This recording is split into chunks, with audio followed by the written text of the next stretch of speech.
Hey everyone, Ben here and welcome back to the channel. A couple of weeks ago I did a video setting out how much I've spent on iRacing so far. And if you didn't see it, hit pause on this video and open the link in the top right hand corner of the screen in a second window and give it a watch first. But following on from it, I started to wonder just what have I got for my money and which of these cars would I actually recommend to others. So today I'm taking a closer look at each of the 8 cars I've driven in iRacing and ranking them against each other using Tier Maker. The criteria I'm using to rank each car is pretty simple. Are they enjoyable to drive in? Are there regular, well-populated servers? And have I driven them much? Or can I imagine myself driving them much in the future? If you enjoyed the video and you like the content I've got across the channel, there's loads of ways you can support Broca Sim Racing to grow, from leaving a thumbs up on this video, to subscribing, to becoming a channel member, or even buying me a coffee. All contributions will help me expand the channel, and there's a bunch of useful links in the description. Right, let's get into it. Okay, so here's our tier list, and we're going to start with a car which I'm sure will be the majority of players' first experience of iRacing, the Mazda Mx-5 Cup, and in some ways belongs as a race winner as it's pretty perfect as a starter rookie car. But the reality is I don't really find it that exciting to drive, nor can I imagine myself doing so again, so for me it's actually more in the mid-pack, probably at best. Don't get me wrong, there's nothing particularly problematic with the MX-5. It does its job really well, and as an entry-level car to the sim, most people I think will find it a very enjoyable ride as they get used to the physics and the online racing that can be found in the sim. But for me, if I think about it honestly, will I ever go back to driving the MX-5 regularly? I really doubt it, if for no other reason than when I have tried the advanced Mazda series, so the non-rookie series, I've found it to be an absolute crash fest. So there are better things out there for me to be driving in the sim, and so for me then, it's hard to position it any higher than the mid-pack. Okay, car number 2, and it's another which is free with the subscription, the Radical R8. This couldn't be more different from the Mazda. It's high speed, high downforce, and almost like a mini prototype style car, and it goes straight into the podium rank. So overall, this is just a much more rewarding driving experience for me than something like the MX-5. You've got to be careful on cold tyres and cold brakes. This car takes a little while to warm up, but when it does, it's got fantastic grip through high speed corners. It's a little bit trickier through the low speed stuff, and you've got to be careful on traction, but it's just a really exciting car to drive and race, and I really recommend it. Right, now we're into the realms of GT racing with the McLaren GT4. I bought this looking to run the Michelin Pilot series, but the truth is, I never really did. The cars always felt pretty boring to me, and I just never really connected with the series either. I'm not going to put this in the pit simply because the new GT4 D-Class series may bring me back to it, but it's definitely stuck in the mid-pack for now. Now, part of the issue here could be that I'm just not that big a fan of GT4 racing, but then I think to the Audi in Race Room, which is one of my favourite cars in the sim, so it doesn't have to be the case. And really my experience of driving this McLaren was just that it was a little bit slow, a little bit cumbersome. It never really felt that exciting to race in either. Maybe I'll reconnect with it through the new Falcon Tyres GT4 series in Season 2 2022, but for now I've never really come to love the car, so it's going to be mid-pack obscurity for the McLaren GT4, at least for now. Right, time to list my first purchased car, the USF 2000. Now 6 months ago this would have been a clear winner for me. I really enjoyed racing in it, but in truth it has a number of drawbacks, in particular the sensitivity of the brakes and the mid-corner oversteer. Given we've now got a new F4 car, I also fear for how populated the servers will be in the future. So it's a solid points finish only for the USF for now, but that could decline fast if the player base falls off this season. Okay, so I'm a sucker for formula cars, particularly actually lower powered formula cars. I really enjoy racing them across a number of sims, and so the USF 2000 was a natural first purchase for me, and I had some really good racing in it. The other thing that the series has really got going for it is the mix of road circuits and oval circuits. So actually you get pretty good value out of the car in that you can try more than one discipline with it. However, at times the racing was pretty spotty, and even last year in 2021, participation was sometimes quite low. My big fear is that with now the new Formula 4 car coming into Season 2 2022, that we'll see participation numbers drop even further. And my initial impressions of that car, which we'll get to shortly, were really impressive. So for now, I have to just put this in as a solid points finish, but it will be worth just keeping an eye out to see what happens with participation levels as we go through the rest of this year.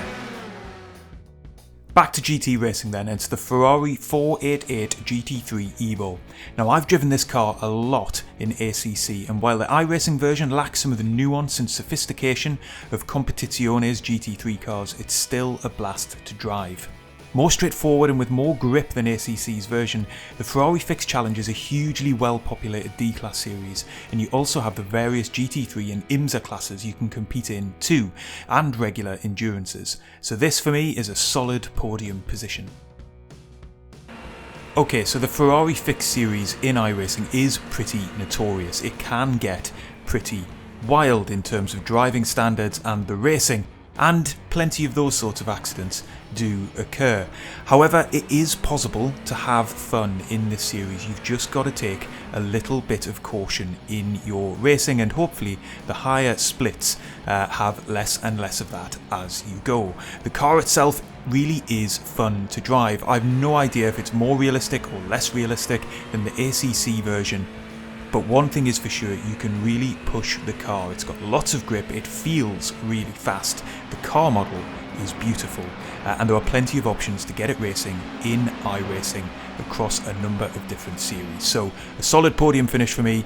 I'm thinking about driving it a lot more in Season 2 2022, so maybe even a race winner in the future. Okay, now for a full-blooded prototype, the Dalara Lmp2 car. High speed and high downforce, this is again my kind of car, and on the few occasions I've raced it, I've loved it. It even gave me one of my only iRacing wins. However, the truth is, I haven't driven it that much. The fixed series it belongs to has varying participation rates on tracks that I've tended not to own, so I can't put it into the race winner category, and a solid podium it is. So this is another one where it's pretty hard to fault the car itself. It's a hugely enjoyable experience. It's also an experience that you can't get in a number of the other mainstream sims.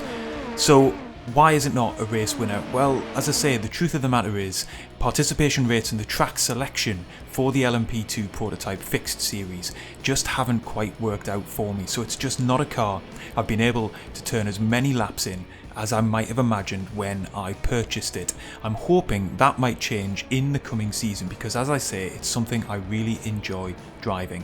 But for now, it'll have to just be a solid podium. Now it's time for the Honda TCR car, and for driving alone, this would be slap bang in the mid-pack. Although it's a faithful recreation of what I imagine a front-wheel drive touring car feels like, the truth is, it's not all that engaging to turn laps in. However, the racing is by and large brilliant. Well-populated grids and cars which lend themselves to close racing, this has been my favourite car in iRacing, and it slots right into being our first race winner. So not that exciting to drive and yet a race winner. What do I mean by that? Well, don't get me wrong, these cars are fast enough and they are technical enough in terms of the need to look after your tyres as you go through a race. But they are also forgiving, and they're not so fast that drivers will be sliding off at every other corner.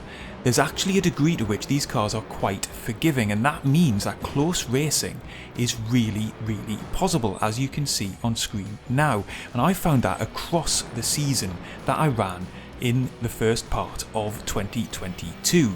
By far the best quality racing I've ever experienced on iRacing, and that for me is the most important thing, and that's why this car is a race winner. And finally, our most recent purchase, the brand new Formula 4 car. Now, as it's only been out for 2 weeks, I haven't turned that many laps, so it can't yet go into the race winner category. But of the racing I have done, the driving experience is top notch, right up there with Race Room's Formula 4 car, and I love that thing. How good the racing will be remains to be seen, but I'm excited to find out, and it's a solid podium for now. As with all Formula cars, you have to be careful on throttle application, but I've found driving this new Formula 4 car to be a really enjoyable and rewarding experience, and actually something which communicates to you very well what is going on with the tyres, and so slides are catchable. I'm really looking forward to racing it more in the coming season, and hopefully the standards will be just slightly better than the crash fest that we experienced at Oulton Park. So here's our list. Of course, I could imagine these things moving around a bit over the coming months. The USF 2000 could well become stuck in the pits if player participation drops. Likewise, the McLaren GT4 could yet move either down or up our list depending on how the new Falcon Tyres GT4 series plays out. I'm expecting the F4 car may progress to a race winner on early impressions, but the LMP2 car could yet move down if I find myself not racing it in the new season. But let's restore our list to where we see it today. This is a new kind of video for me, so I really would appreciate feedback in the comments as to whether it's something you've enjoyed. I'd equally love to hear where you might rank these cars or other cars that you have experience of driving in iRacing. If you've enjoyed it, leave a like, do get subscribed to the channel, and I will see you on the next one.